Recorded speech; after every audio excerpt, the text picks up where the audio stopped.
Monty. Today I'm going to be showing you guys how I make my thumbnails because I've been getting a lot of requests for me to show you, and I think it'd be a pretty good video for me to show you guys how I make my thumbnails.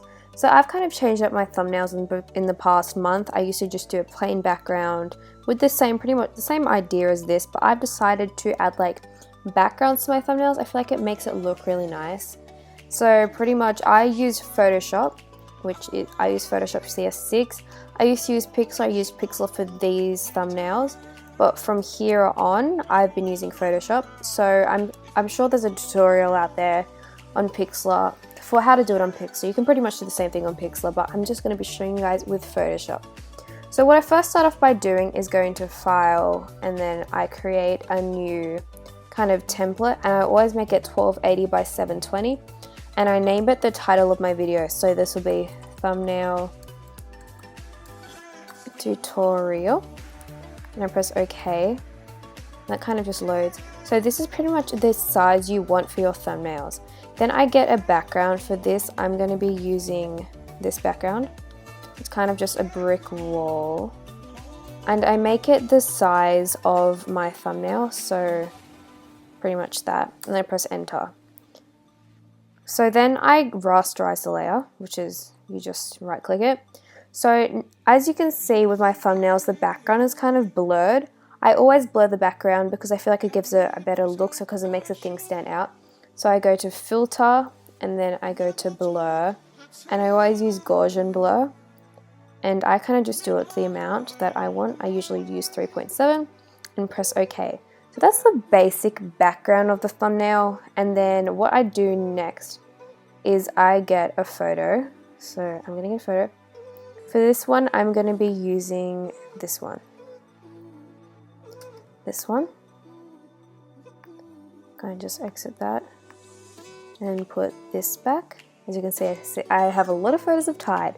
So then I kind of just put it where I want it to be. So for instance, I'm going to put it here and press enter. Then I kind of use the magic wand tool to kind of just cut out the background.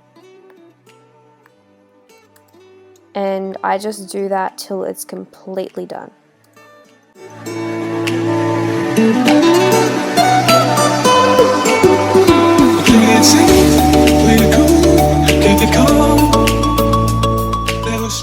A way I know whether or not there's still some background left is I hide the layer below and create a new layer, and I always make it black so I can kind of see what is in the background.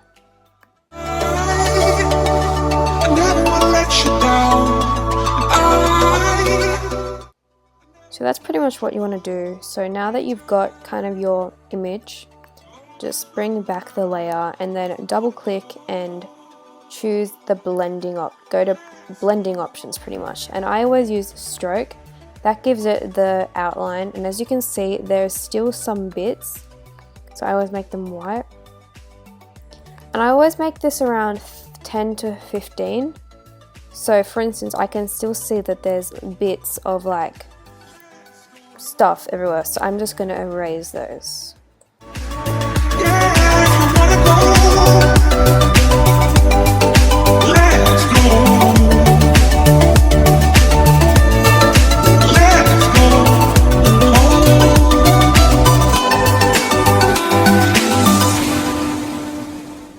And that's pretty much what you want to do. So now that you have your outline, you can do pretty much anything else you want to do to it.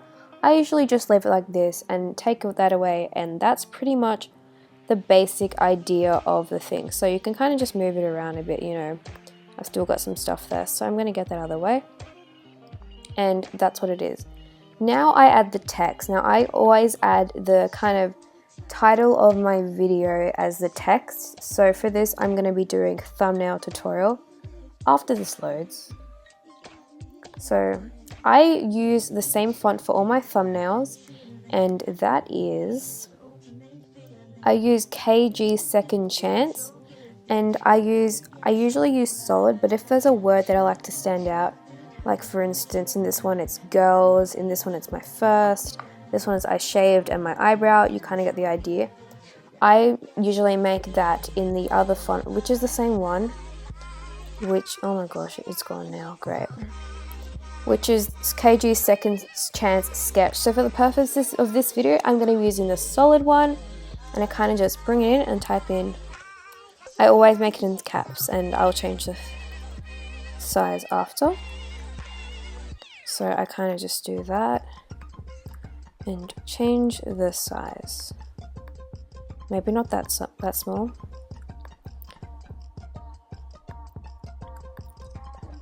But usually something like that. So I'm going to move this out the way a bit so I have more space. So what I might do is just split thumbnail into 2 words. I know it's not 2 words. So like that, and a little like that. And that's pretty much the basic idea. Now I usually use, for outlines and stuff, I use the basic color scheme of the background. For instance, on this I used green, on this I used blue, this I used pink, that I used yellow, you get the idea. So what I'll do for this one is I'm going to just leave it white, but I'm going to add an outline to the text. And I'm going to do the same thing I did for the photo, stroke, but for this I'm going to choose a color that is within this picture. So maybe just a bit on the wall. So I'm going to use this one. And I kind of just make it whatever size I want, just make it stand out. And I click OK. So that's pretty much the thumbnail. And then I always like to add like a kind of rectangle to be a border. And then I use a color that is within. So like this one. And then I just click, change the style, the size to 1280 by 720, and it makes it for me.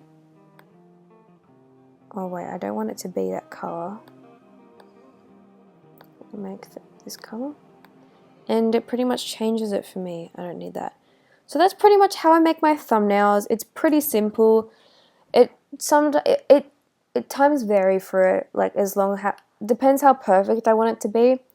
So yeah, if you like this video, like, comment and subscribe, and ask for if you want any other tutorials on like YouTube channels or anything. Like I can show you guys how I made, okay, not that, how I made my banner or anything you want, and pretty much anything you want, just ask me in the comments. So yeah, thanks for watching, and I'll see you next time. Bye!